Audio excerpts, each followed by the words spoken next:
in my last year of university, so just about to finish, and that's the time when you kind of like decide what you're gonna do after you leave, what job you're gonna do. And I think I decided that I didn't want to just get like a regular job. I wanted to finally get into music. So that's when I started posting my stuff on online, so that when I would come out of university, then maybe I could go into the music industry. And yeah, it just kind of actually happened, which was a surprise. Yeah, I think the generation of music I'm in are talking more about, you know, political issues and talking about, you know, not just, you know, money, cars, girls and all of that. People are really talking about what's going on in our lifetime. And people are using their voice a lot more. I felt like younger artists weren't really doing that before, but now in this generation, younger artists are speaking up and using their voice to say something. Yeah. Love me, say that you love me.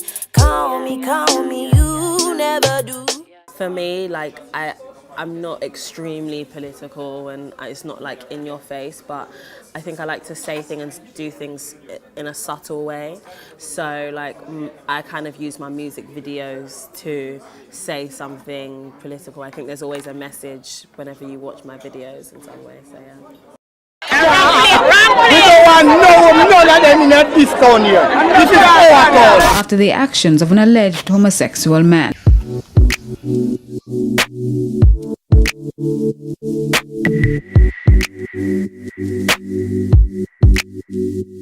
Oh yeah, I told you I was trouble when we first met, but I guess you never got the message. Well, after I saw the documentary, I sent it to my manager and I told him that I wanted to work with them, and he just reached out to one of the producers that had worked with the Gully Queens before, and so she kind of put everything together and she approached them and asked them if they'd want to be in the video and told them what we were trying to do for them, and yeah, and that's how it happened. Well, I think they had done things like the Vice documentary before, so they kind of understood it, but it's funny because it's like they were made to be in the video. They were like, they really are queens, like they're divas, they're like, you know, fancy and they dress up and all of this. And as soon as they're in front of the camera, it's like they just switched on and started dancing and knew exactly what to do. No one had to tell them what to do, so they were just natural. You're wanting something real. I don't care what you feel now, no.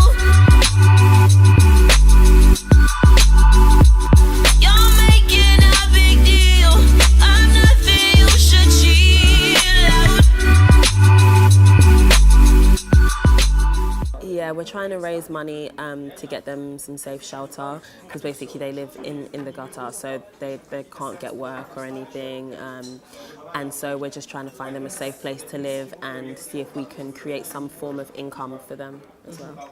Your debut album is you really presenting yourself as an artist, like this is who I am, this is what I'm about, and it's you probably at your like purest form.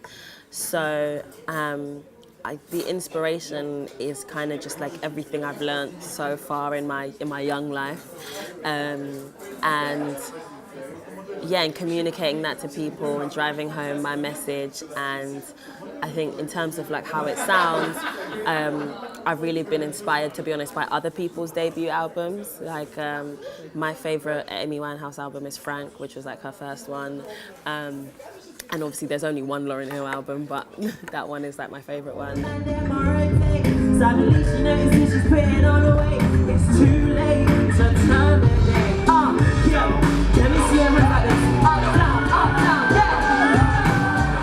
I recently worked with Damon from the Gorillaz. It was announced recently that I'm on the Gorillaz album, and that one was a really interesting session together because I got to see how he works, and he's very musical, and one thing I think I'm gonna take from him is like breaking down a song, because when you make a song, the first product doesn't end up being the finished product, but often it's hard to change what you already have in there because it's stuck in your head. So he just started playing it on piano instead of like playing the whole song, and that helped us, you know, change it a bit and make it feel a bit more me.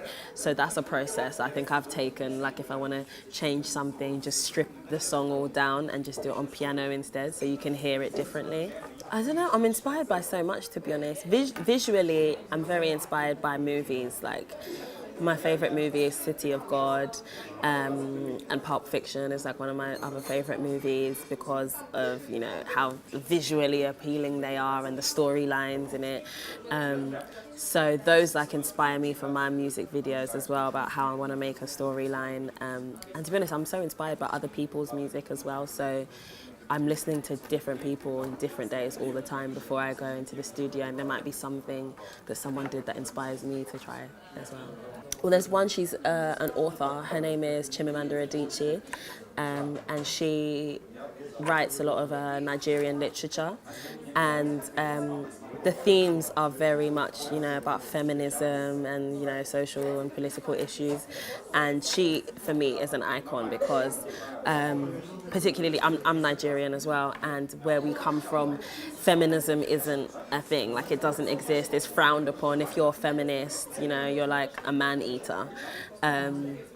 And so I find her to be an icon because from our community, we don't really have people like her speaking out and saying that they're a feminist and trying to spread awareness of this in Nigeria and let people know that feminism is just about equality. And yeah, no, I love her.